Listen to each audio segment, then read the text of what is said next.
누가복음 15장이에요. 15절 말씀, 16절. 가서 그 나라 백성 중 하나에게 붙여서 하니 그가 저를 둘로 보내어 돼지를 치게 하였는데 저가 돼지 먹는 주염 열매로 배를 채우고자 하되 주는 자가 없는지라. 지금 둘째 아들에 대한 말씀 가운데서 기근, 흉년이라는 내용이 두 번 나오죠. 15장 거기 14절 말씀에 번역으로 말하면 크게 흉년 들었다겠죠. 흉년이라는 말씀은 풍년 후에 오는 거라겠죠. 흉년이란 그 단어는 이미 풍년이 온 사람에게 흉년이 왔다는 의미라 하는 것이죠. 이 둘째 아들도 풍년을 가지고 있는 사람인데 흉년 들었다는 것인데, 그러면 이 사람이 풍년 등 내용이 뭔가는 이제 말씀 가운데 또 나오겠잖아요. 15장 17절 말씀에 주르라는 저 단어죠. 흉년, 기근이라는 단어죠. 내 영혼이 흉년 들었음을, 풍년이 온 다음에 내 영혼이 흉년 들었음을 되묻고 싶은 마음도 있겠잖아요. 그 풍년이 뭡니까? 줄여 말하면 의와 공평이었어요. 의와 공평이 풍년인데 의와 공평이 온 다음에 흉년 들었다고 했을 때 내 영혼이 흉년 들었음을 알아야 한다는 거잖아요. 보다 더 새로운 이 둘째 아들은 다르게 번역하면 힘이 센 흉년, 기근이 되어버렸다겠죠. 그리고 흉년이 된 사실을 알았을 때 15장 14절 뒤쪽에 궁핍하다, 부족하기 시작했습니다. 그러니까 부족함을 알았다는 거죠. 거기도 부족하다는 단어도 하나와 부족하다, 하나님과 하나 되는 거기에 대해서 부족함을 알기 시작했습니다. 알다는 말 없지만 알기 시작하다 말이었습니다. 비로소가 시작하다 말이죠. 내 영혼이 흉년 들었다를 정확하게 아는 사람은 나는 하나님과 아직 하나 되지 못했구나를 아는 것이죠. 하나님과 내가 아직 하나 되었다는 믿음이 없구나. 그 다음에 나와 있는 15장 17절 말씀으로는 흉년 들었습니다, 기근입니다 라고 했을 때 죽는구나 단어죠. 창세기 41장과 연관을 생각했을 때 내 영혼에 흉년 들어서 정확히 아는 것이 뭐냐? 하나님과 하나 되었다는 것이 부족하다.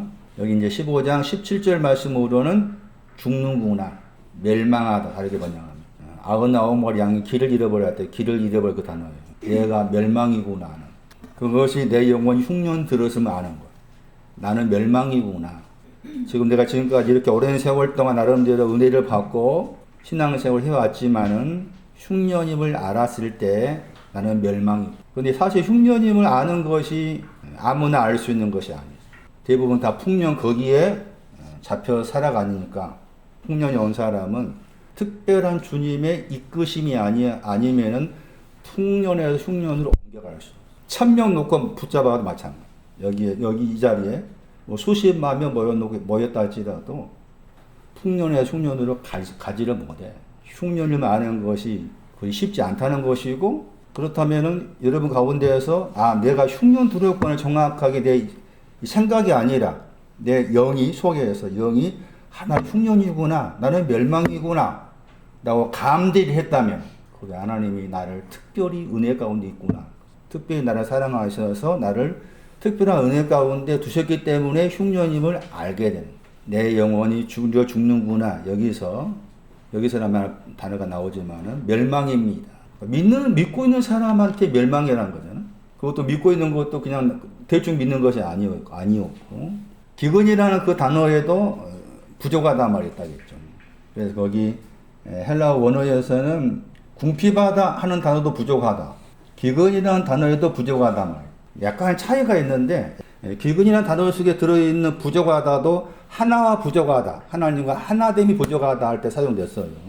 15장 14절 말씀에 궁핍하다 하는 단어도 하나님과 하나됨에 대해서 부족하다, 약간의 차이가 있어요. 그래서 기근과 관계해서 부족하다가 나와 있는 구절이 이제 대표적으로 야고보서 1장 4절 5절이었잖아요. 같은 누가복음 18장 22절 나왔죠. 레이포라는 단어였죠. 그 레이포라는 단어가 이제 부족하다인데 그 단어 자체의 뜻이 부족하다 했을 때 어떤 의미로 이제 사용되는가 하면은 경주장에 다른 박제한다가 고전 9장 25절 이하 나와요. 그 다른 박제한 데 있어서 뒤에 있는 거예요. 뒤에 남아있다는 거예요. 1등이 아니라 2등, 3등이에요. 이게 기근, 이란 단어 속에 들어있는 부족하다. 그리고 고종 9장 25절 이하 말씀에 의하면은 다른 박질에 대해서 말하잖아요. 하나를 얻도록 말라고 하죠. 다른 박질의 목표는 헤이스예요. 하나님과 하나됨이 다른 박질의 목표예요. 다른 박질은 아무나 하는 거 아니잖아요. 다른 박질이라서 신앙의 자격이 나와. 네이포, 기근과 관계된 부족하다 이 단어의 뜻은 그 경주장 다른 박질 하는 데 있어서 지금 2등, 3등이에요. 그것을 부족하다고 그래요. 여기 지금 궁핍하다 번역된 저 단어의 부족하다는 늦게 도착한 뜻이에요. 도착은 했는데 늦게 온 거.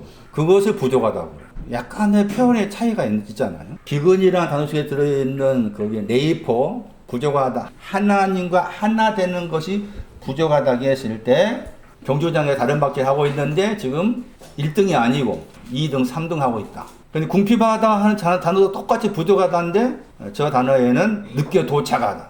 늦게 도착하다 뜻이 들어있다. 이 궁핍하다는 저 단어의 헬라의 히브리어가 시편 23편 1절에 이와 나의 목자시니 부족함이 없습니다 할 때 그 히브리어를 헬라로 옮긴 단어가 누가 15장 거기 14절 말씀에 궁핍하다 하는 거예요. 내가 하나님과 하나됨이 부족하다 하는 걸 알았다. 내가 멸망이구나 알았어요. 그럼 거기에 내가 이제 해야 할 일이 뭘까? 아니 내 신앙이 하나님과 하나됨이 못했다. 17장 23절 말씀에서 온전함을 이루어서 하나 되게 해주세요 라고 주님이 제자들을 위해 기도했다는 거잖아요. 그 제자들을 위해 기도인데 그 기도가 내 마음의 귀에 들려오지 않는 건 내가 아직 제자가 안 돼 있는 거예요. 그러니까 그 주님의 기도 나와 상관이 없잖아요. 그 요한복음 10장 23절 말씀 주님의 기도가 나를 위한 기도인가라고 했을 때 나를 위한 기도로 내 속에서 소망을 가지고 있다면은 이미 내 마음은 주님이 뭐가 되어 있는 거예요? 제자 학생이 되어 있는 거예요. 그건 아무리 내가 그 구절을 애우고 생각해 봐도 내 마음에서 거리가 멀어. 그러면 아직 내 마음이 주님의 제자 학생이 안 되는 거예요. 그래서 여기 말씀에서 이제 그 부족함을 내가 알았으면은 부족합니다라고 거기에 그냥 가만히 있는 거 아니라 가야 돼. 그래서 15장 15절 말씀에 가서란 단어가 나와요. 포리오마, 여울물을 건너다 뜻이죠. 정확히 번역하면 여울물을 건너가야 돼. 바다도 새롭다가 둘째라 단어 뜻이라고 했잖아요. 마다들은 장로요 단어가 장로와 관계된 단어. 그러니까 마다들과는 지금 풍년과에 속하고 둘째 아들과는 흉년과에 속한 거예요. 에서는 풍년과에 속하고 야곱은 흉년과에 속해요. 그러니까 내가 야곱을 알려면은 먼저 에서가 돼야 돼. 내가 보다 더 새로운 이 흉년과에 속한 둘째 아들을 알려면은 먼저 맏아들이 돼야 돼. 그런데 비교해 보면은 재미있는 게 나와요. 이 포리오마이라는 단어는 여울물 건너다 뜻이 들어있다고 했는데 이 단어가 이제 사용된 그 대표적인 예가 백부장이 자기 수하에 있는 부하에게 말을 하죠. 군사한테. 그 군사가 이제 딘후 2장 말씀에서 그리스 예수의 좋은 군사. 백부장 사건이 나오죠. 누가복음 7장에 나오고 누가복음 7장은 마태 8장이나 마가복음에 나오던 거 그럴 거예요. 그리고 백부장 그러면은 이제 백부장 이름이 나와 있는 고넬료 사도행전 10장. 그 백부장은 군대 용어잖아요. 군대 용어면 이스라엘의 또 군대와 관계에서도 백부장, 천부장, 십부장 표현이 나와. 그런데 그게 신앙 의미가 있는 단어예요. 신앙적 의미에서 백부장 그랬을 때 군대 용어면서 상징적 뜻이 있더라. 백은 느헤미야 3장 1절 말씀에 한매야 망대죠. 백은 30배, 60, 100배 할 때 100배의 신앙을 말하죠. 백은 이삭의 신앙이 백이에요. 100배 그러면은 이삭을 떠올려야 돼. 창세기 26장에. 부장도 신앙을 가진 내용이에요. 이사야 31장 1절을 참고하면 공평의 신앙. 그러니까 백부장의 신앙은 공평의 신을 가진 사람으로서 100배의 열매를 가진 사람이 백부장할 때 백부장이란 그 단어가 말하는 신앙의 의미예요. 말씀드린 것처럼 백부장의 단어는 그 당시 군대 용어로서 100명을 다스리는 장이다. 그 뜻만 있는 것이 아니다. 신앙적 의미가 있다. 부장의 단어가 이사야 32장 1절을 참고하면은 거기에 아마 방백인가 번역했을 거예요. 그 단어인데 공평의 신앙을. 그리고 백이라는 단어는 느헤미야 3장 1절 말씀에 한메아가 100이라는 숫자죠. 한메아 할 때 메아가 히브리어 100이라. 그러니까 망대인데 한메아 망대가 제일 높은 망대라 했잖아요. 백부장의 그 단어가 그런 신앙 의미를 암시하고 있는 거예요. 그 백부장이 자기한테 부하가 있다겠죠. 부하가 있다고 말은 백부장의 멘토고 그 부하는 뭐예요? 멘티가 되겠죠. 누가복음 7장 6절 이하의 말씀이 6절 이하인가 보면은 가라 했자. 그 포리오마이잖아. 가라 하면 갑니까 안 갑니까? 이 보다 더 새로운 둘째 아들은 가라 하면 갑니다. 에르코마이 오라 하면 옵니다. 만들다 하면 만듭니다. 세 가지가. 이 사람이 백부장 멘티야. 그 군사. 그 군사는 백부장을 멘토 삼아서 백배와 공평의 신앙을 멘토 삼으니까 가라 하면 가고 오라 하면 오고 만들라 하면 만듭니다. 세 가지가 다 갖추어진 사람이 지금 여기 보다도 새로운 둘째 아들. 15절 말씀 가라 단어 나왔죠? 17절 말씀에 돌이켜가 가다 단어 에르코마 있잖아요? 15장 20절 말씀에 일어나서 돌아갔다. 에르코마이죠? 만들다, 행하다. 다른 종에게는 행하다, 만들어라 하니까 만들었어요. 15장 19절이죠? 보소서 만들다. 보다도 새로운 이 아들의 마음 자세가 군인의 정신 자세. 멘토에 대해서 순종하고자 하는 군인의 정신 자세를 가지고 있었던 거예요. 가라 하면 가고, 오라 하면 오고, 만들라 하면 만듭니다. 세 단어를 다 갖추고 있는 사람이 보다도 새로운 둘째 아들이에요. 그러면 비교의 대상이 맏아들이잖아요? 맏아들 딱 비교해보면은 맏아들은 하나만 있어요. 가라 하는 건 하나만 있어요. 에르코마. 왜 맏아들이 신앙의 진보가 없느냐 하는 것인데, 에르코마에 가라 하는 것만 있어. 그냥 포리오마에, 오라 번역했지만, 그 포리오마이라는 단어 여기서 가라 번역했잖아요? 그것도 없고, 만들다도 없어. 누가복음 7장 말씀에 백부장의 멘티에 해당된 군사들에게 가라 하면 가고, 오라 하면 오고, 하라, 만들라 하면 만듭니다. 세 가지 내용을 다 갖추고 있는 사람이 보다도 새로운 둘째 아들. 맏아들은 자녀야. 하나님의 자녀. 요한복음 1장 12절 같은 단어 나오잖아, 얘가. 많은 사람이 하나님 자녀가 됐으면 다 됐다 하잖아. 다 됐지가 없어. 그 사람도 에르코마에만 있어. 오라 하면 오라 하는 그 단어밖에 없어. 그 말의 의미는 맏아들은 멘토가 없는 거야. 가는 것도 자기가 혼자 갔어. 어디에? 잠시 후에 설명할 밭에 갔어, 혼자. 혼자 밭에 갔다가 밭에 돌아온 거야. 흉년을 안 사람은 세 가지까지 갖추고 가야 돼. 그런데 이 맏아들은 흉년을 몰라. 풍년에 빠져 있어, 맏아들은. 장로는. 가라 하는 그 내용이 안 나와 있고, 오라 하는 그 에르코마에만 있어. 만들다 하는 포이에오는 아예 없어. 그런데 아버지가 뭐해요? 사랑하잖아. 사랑하지만 사랑 알아? 몰라. 알지를 못해. 내가 다 네 것이다 해도, 아무리 떠들어도 아버지가 그렇게 말해도 자기 말에 파고들지를 못해. 하나님과 하나님이 부족합니다 하고 내 영적인 기근을, 흉년을 정확하게 인지한 사람이라면은 가라 할 때 가고, 오라 할 때 오고, 만들라 할 때 만드는 세 가지 것을 갖추어 나가는 거예요. 근데 그 가운데에서 여기 15장 15절 말씀에 가라 하는 단어가 나온 거잖아요. 또 뒤에 한 번 더 나오죠. 15장 18절 말씀에 또 나오죠. 일어나서 가다 그랬죠. 같은 단어죠. 영혼의 기근을 아는 사람이 가야 될 방향이 있다. 번역된 다음에 저 나라 백성 중 하나에 갔죠. 뭐에 따르는가 하면은 붙여 살았다겠죠. 들러붙었다. 악여불로 들러붙었다. 가야 될 방향이, 가야 될 곳이, 가야 될 대상이 저 나라 백성 중 하나에게 들러붙는 거예요. 들러붙는다 하는 저 단어가 가야 될 방향이고 내용이다. 영혼의 기근을 아는 사람이 가야 될 방향과 내용은 들러붙는 것이다. 붙여 살다, 들러붙다, 악여풀이라는 뜻이 있다겠죠. 접착제, 접착. 들러붙어야 돼. 저 나라 백성 하나라겠잖아요.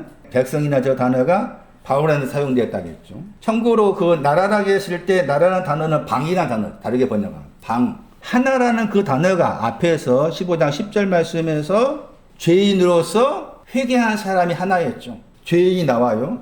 이 죄인은 풍년을 가진 사람으로, 풍년이 온 사람으로서 흉년임을 아는 사람이 죄인이죠. 회개했다고 했을 때, 회개라는 단어를 설명했잖아요. 회개한다라는 말은 누구한테 하느냐? 풍년이 온 사람한테 회개해라, 나중에 깨달아라? 흉년임을 깨달아라는 거예요. 그게 회개야. 풍년이 온 사람한테 너는 흉년이다를 깨달아라. 이게 회개의 내용이라고. 그래서 로마서 2장 4절에 의하면 하나님 인자하심이 너를 회개케 하심을 알지 못하느냐? 여러분 마음에 회개가 왔다면 내 영혼이 흉년 들어서 죽었구나. 그게 회개예요. 내 영혼이 흉년 들어서 죽었구나. 아는 것이 그 회개라. 그냥 일반적으로 생각하는 그 죄가 무슨 뭐 남을 거짓말해서 속였다. 그것 때문에 내가 잘못했습니다. 그거 성경말 회개가 아니에요. 메타 노에오. 나중에 깨달음이에요. 나중은 상세 말씀처럼 풍년 다음에 나중. 회개는 로마서 2장 4절 말씀처럼 하나님 인자하심이 나에게 와서 나를 풍년에서 만족하고 있는 나에게 너는 흉년이야 라고 가르쳐준 게 회개라고. 메타 나중에 단어다. 더하게 깨닫다 합성하다. 회개는 아무나 한 것이 아니다. 로마서 2장 4절 말씀드려요. 하나님의 인자하심이 와서 나를 나중에 뒤에 깨달아준 거예요. 네 영혼이 기근 들어서 죽었다는 것을 깨달아 주는 게 이게 회개다.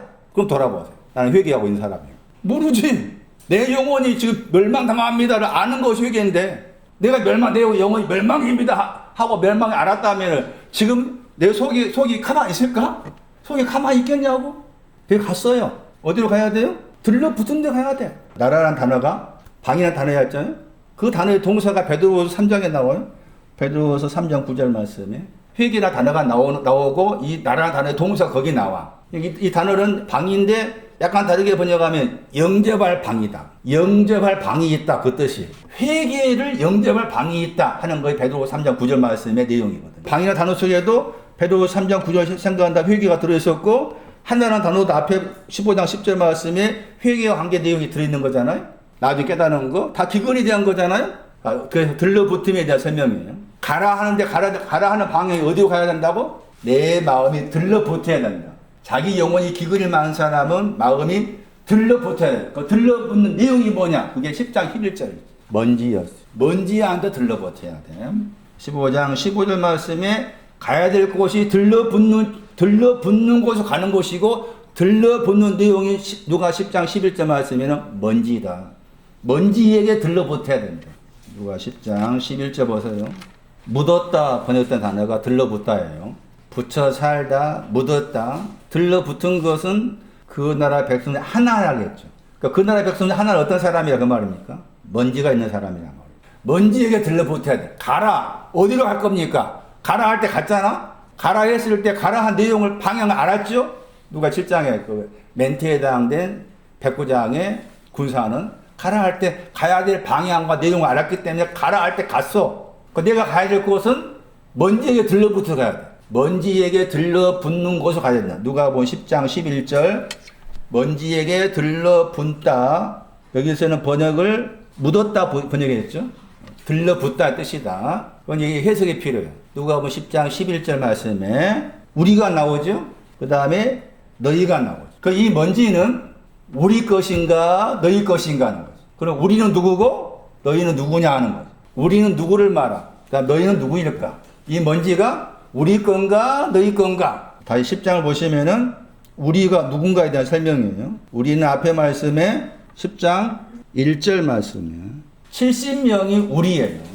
그리고 70명이 우리인데 그 70명에 대해서 각동 각처로 둘씩 앞서 보내다. 70명한테 10장 2절 말씀에 추수할 것이 만 일꾼이 적다. 추수한 주인에게 청하여 추수할 일꾼을 보내달라.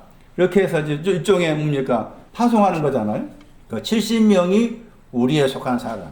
그럼 이 70명 우리에 속한 사람이 어떤 신앙 위치에 와 있는 사람이 70명일까? 10장 1절 말씀이 한 단어가 70명과 관계된 신앙의 입장을 설명해 주는 단어예요. 세우다 단어 나오죠. 70명을 달리 세우다 할 때 세우다 하는 저 단어가 70명의 신앙의 입장을 설명해 주는 단어예요. 저 단어가 딱 두 번밖에 안 나온 단어예요. 세우다는 단어가. 사도행 1장 24절 전후를 보면은 우리가 알고 있는 성경 구절이 있죠. 가룟 유다가 빠지고서 11명이 남았죠.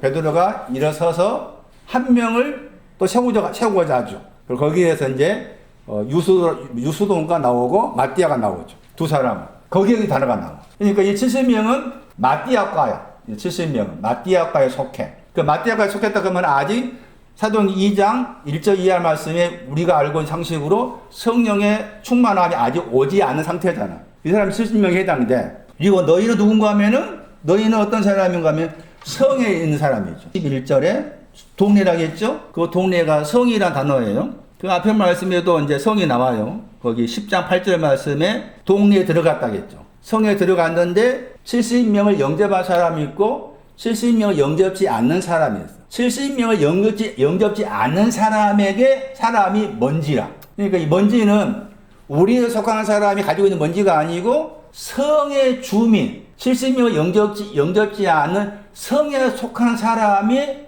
가지고 있는 먼지다. 그런 의미예요. 자, 그렇다면 동네라는 단어가 성이라는 단어예요. 영어 번역으로는 그 시티로 나와 있잖아요. 그 성이라는 단어죠. 원래 번역하면은 성으로 번역되죠. 누가 10장 8절이나 10장 11절 말씀에 성에 속해 있는 사람인데 지금 먼지가 있다 그 말이에요. 성 안에 있는 사람인데 먼지가 있다. 먼지가 있는데 본인은 먼지를 알지 못하는 거야. 성에 있는 사람으로서 먼지가 있는데도 불구하고 먼지를 알지 못한 사람이에요. 성에 있는 그 먼지가 70명한테 옮겨온 거지. 그러니까 이 70명은 그 먼지를 정리하고 처리할 수 있는 힘이 있는 거죠. 그 먼지를 어떻게 했다 했어요?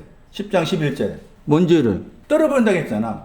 먼지가 있었을 때 그 먼지를 떨어버릴 수 있는 신앙의 힘을 가진 사람이 70명이고 성에 있는 사람은 먼지가 있지만 먼지를 알지 못한 사람이다. 그럼 이 성은 어떤 성을 말할까? 신앙적으로 성은 의를 말합니다. 이사야 1장 27절 말씀에서 이사야 1장 26절 말씀에 거기에 의를 성으로 말해요. 72년 번역에서 이사야 1장 21절도 성으로 히브리어가 다른 단어인데 성으로 번역됐지만 1차적으로 의의 신앙을 말한다 생각하세요. 성에 있는 사람은 하나님 의를 가진 사람입니다. 덧붙여 생각해야 될 것이 의라고 했을 때 하나님 나를 옳게 여기신단 말이죠. 의가 뭐냐? 하나님 나를 옳다고 여겨주시고 믿어주시는 것, 그것을 의라고 부른다. 의를 말할 때도 의가 마태복음 5장을 참고하면 의가 최소한 세 가지. 마태복음 5장 보시면은 6절 보세요. 그리고 10절 보세요. 이제 구분을 지어야 돼. 지계표를 두고 생각하셔야 돼. 마태복음 5장 6절부터 보시면은 자, 그런데 의를 말하는데 의에 대해서 줄이고 그랬죠. 그리고 또 뭐라고 했어요? 목마르다 그랬죠. 의를 말했는데 줄이다, 목마르다 했어요. 줄인 것하고 목마른 것하고 같은 거예요? 틀린 거예요? 내가 좀 줄이고 있는 것이 목마른 거예요? 내가 목마른 거 줄인 거예요? 틀려. 목마른 것은 물과 관계돼, 물. 줄인 것은 뭐과 관계되겠어? 떡과 관계돼. 그래서 구약 성경 말씀에 물을 말하고 떡을 말한 구절이 많이 나와요. 몰래 먹는 떡. 잠언 9장인가? 나오잖아요. 또 다른 구절이 나오고. 그러니까 이 말씀에 의하면은 의는 줄이다가 떡이니까 떡과 관계된 의가 있다 그 말이고 또 목마르다고 했잖아요. 물과 관계된 의가 있다 그 말이죠. 의가 떡에 해당된 의, 물과 관계된 의. 그렇게 떡과 물 두 가지 내용을 의로 말하고 있는 거예요. 고린도후서 6장의 말씀에 나왔죠. 왼쪽과 오른쪽 의라고 했잖아요. 의도. 왼쪽에 있는 의가 있고 오른쪽에 있는 의가 있고. 물에 해당된 의는 뭐고 떡에 해당된 의는 뭔가 해석이 필요하겠잖아요. 해석은 제가 다음 기회에 이제 자세히 설명할 기회가 있으면 그때 설명하기로. 떡에 해당된 의가 있고 물에 해당된 의가 있다. 그 떡하고 물의 내용은 다르다. 떡의 물의 위치가 더 낮은 위치고 떡의 위치는 높은 위치. 5장 10절 말씀은 의를 위해서 뭐 했어요? 핍박받는다고 했잖아요. 왜 여기서 또 핍박이라는 말을 끄집어 왔을까? 그러니까 핍박받는 의가 있는 거죠. 의의 내용을 말할 때. 물에 해당된 의가 있고 떡에 해당된 의가 있고 핍박받는 의가 있고. 근데 핍박을 받는 의를 가지고 있으면 복이 있다 하면서 그걸 뭐라고 했어요? 하나님의 나라가 천국이 저희 거라고 했죠. 현재형이죠. 거기 현재형이거든. 5장 6절 말씀에서는 배부른다고 했잖아요. 배부른 것도 미대 시절 나와요. 미대 시절로 배부른다고 했을 때. 지금 마태복음 5장 6절하고 10절 말씀을 참고했을 때도 의란 내용이 물에 해당된 의가 있고 떡에 해당된 의가 있고 핍박받는 의가 있고 핍박받는 의를 가져야만이 현재 천국이 지금 네 것이다. 그런 표현을 사용했다. 의라는 개념도 그렇게 단순하게 단답형으로 말하고 있지 않다 하는 걸 참고 삼아서 생각하셔야 되는데 누가 10장 왔을 때 성이라는 저 단어가 말하는 내용 가운데 이사야 1장 26절을 참고하니까 거기를 성을 의라고 그런다. 물론 성이 그럼 다 의입니까? 라고 해서 아니다. 스가랴서 6장 다른 걸 참고하면 또 성은 진리가 돼. 그건 진리의 신앙 의보다 높은 것이지. 여기서 이제 이 성이 동네가 의로 설명하는 것은 먼지가 나왔기 때문에 그런 해석을 할 수 있는 것이죠. 그래서 성의 의미가 지금 의와 관계에 대해서 말하고 있는데 자기의 의를 가진 사람이지만 지금 먼지임을 모르고 있는 사람이다. 먼지한테 가라 했을 때 먼지에게 들러붙어라. 그럼 목사님 그 먼지가 뭡니까? 먼지에 대한 설명이에요. 두 구절에서 먼지에 대한 설명할 수가 있어요. 물론 먼지를 설명했을 때 제가 창세기 32장 말씀에 씨름하다였죠. 씨름하는 것이 먼지였죠. 25절인가 4절 말씀에 씨름하다 하는 저 단어가 먼지와 관계된 단어예요. 그러니까 거기에 보시면은 어떤 사람이 씨름한 것이 보세요. 창세기 32장 24절 전후에서 씨름한다는 말 두 번 나오잖아요. 씨름한다고 했을 때 어떤 사람이 와야 돼. 씨름하는 것. 씨름 내용은 뭐예요?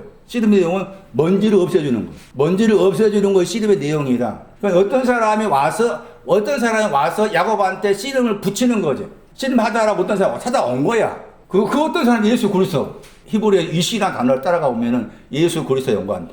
예수 그리스도가 야곱한테 씨름하자고 온 거예요. 날이 올라올 때까지, 새벽이 올라올 때까지 먼지를 없애주기 위해서 씨름한 거예요. 씨름하는 내용은 먼지를 없애주기 위해서. 야곱이 지금 어떤 상황에 놓여져 있는데 와서 씨름한다 했을까? 했을 때 바로 그 구절 가운데 한 단어가 있는데 그 단어가 흉년을 말. 그러니까 야곱이 앞에 말씀에 다 멀리 보냈죠. 멀리 보낸 거 야곱 입장에 뭐예요?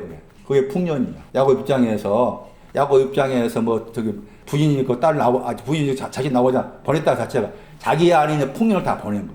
풍년을 보내려고서 흉년입니다고 엎드리니까 찾아오신 거. 씨름해 주시러. 먼지를 없애주러. 그 배경이 뭐예요? 그 배경이 하나님과 겨루었다고 했잖아? 그 이스라엘 이름이 배경이 그거예요. 이스라엘 이름의 배경이 씨름하다. 겨룬다가 씨름하다 관계되잖아. 씨름하지 않았으면 겨룬다 말이 안 나와. 주 예수 그리스도께서 채찍에 맞으심으로 먼지를 없애주는 거잖아요. 나에게 찾아오셔가지고 채찍에 맞으심을 통해서 먼지를 없애주신다? 그러려면은 흉년임을 내가 자꾸 인정을 해야 돼. 나는 얘가 흉년입니다. 내 흉년에서 나는 죽었습니다. 그 진실된 고백 가운데 있었을 때 저분이 찾아오셔서 씨름해 주는 것이지 야곱이 먼저 씨름한 것이 아니다. 이 먼저 내용이 나와 있는 구절이 구약 성경 말씀 두 군데예요. 이사야 29장 5절 말씀이죠. 세미한 티끌이라고 했죠. 세미한 티끌 같다 할 때 티끌 저 단어죠. 이사야서 29장 5절 말씀에 세미한 티끌 할 때 티끌 저 단어가 히브리어를 헬라어로 옮기니까 그게 먼지예요. 누가복음 10장 11절에 먼지예요. 그리고 세미하다 단어가 창세기 41장에 나왔죠. 세약하다, 세약한 암소, 세약한 이삭이 했을 때. 그러니까 세미하다 하는 저 단어는 기근 관계, 흉년. 창세기 41장 3절, 창세기 41장 4절, 창세기 41장 23절, 창세기 41장 24절. 그 구절에 세약하다 하는 단어가 나왔고 우리가 잘 알고 있었던 성경 구절 열왕기상 19장 12절 말씀에 세미한 소리로 번역했던 거 거기도 나오죠. 티끌, 저기 세미하다, 세약한 암소다, 기근, 세약한 이삭이라고 했을 때 그게 다 티끌 관계된 것이죠. 29장 5절 말씀에 티끌 같다 했을 때 그 티끌 같은 사람이 나오죠. 대적의 물이라겠죠. 티끌의 내용은 먼지의 내용은 기근이다. 그런데 구절의 내용은 이사야 29장 5절 말씀에 대적이라는 저 단어가 먼지의 내용이에요. 대적인 저 먼지를 없애주기 위해서 주님이 찾아오셔 씨름하신다 하는 것인데 대적한다. 그리고 그 대적을 무리로 번역했잖아요. 근데 무리로 번역했지만 일단 대적의 내용이 티끌의 내용이다. 먼지의 내용이다. 발의 먼지라고 했을 때 발의 먼지가 대적과 관계된 내용이다. 근데 그 대적을 말할 때 너라겠죠? 너라는 사람에게 대적이 있다는 말이에요. 너라는 사람에게 대적이 있다. 그 너가 29장 1절 말씀에 아리엘. 29장 1절 말씀에 아리엘인데 이 아리엘은 이제 이스라엘의 다른 이름이다 이렇게 말하지만 단어 자체의 뜻이 있어요. 이사야 29장 1절 말씀 아리엘은 하나님의 사자라는 뜻이에요. 하나님의 사자. 근데 하나님 사자인데 그 아리엘을 다시 설명하죠. 성읍이라고 그러죠. 성읍이 아리엘 하나님의 사자인데 그 성읍은 다시 이사야 1장 21절 말씀에서 신실한 고을 번역될 그 단어 고을이라는 단어와 같은 단어. 신실하다는 믿는 단어. 의와 공평을 믿고 있는 사람이에요. 의와 공평을 믿고 있는데 창녀되었다. 의와 공평을 믿고 있는 사람이 하나님의 사자 아리엘. 의와 공평을 믿고 있는 하나님의 사자인 이 아리엘이 대적하는 것. 대적하다는 단어는 외면하다, 방향을 바꾸다 그런 단어의 뜻이에요. 단어 자체의 뜻이. 발의 먼지가 뭐냐? 둘째 아들이 먼지에 들러붙었다고 했을 때 둘째 아들이 가서 들러붙은 그 먼지가 뭐냐? 나는 대적하고 있습니다. 나는 대적하고 있습니다. 그게 먼지의 내용이라. 나는 하나님을 대적하고 있습니다. 이 번역된 단어면 나는 하나님을 대적하고 있습니다 하는 것이 먼지의 내용인데 이 단어가 1장 4절에 썼어요.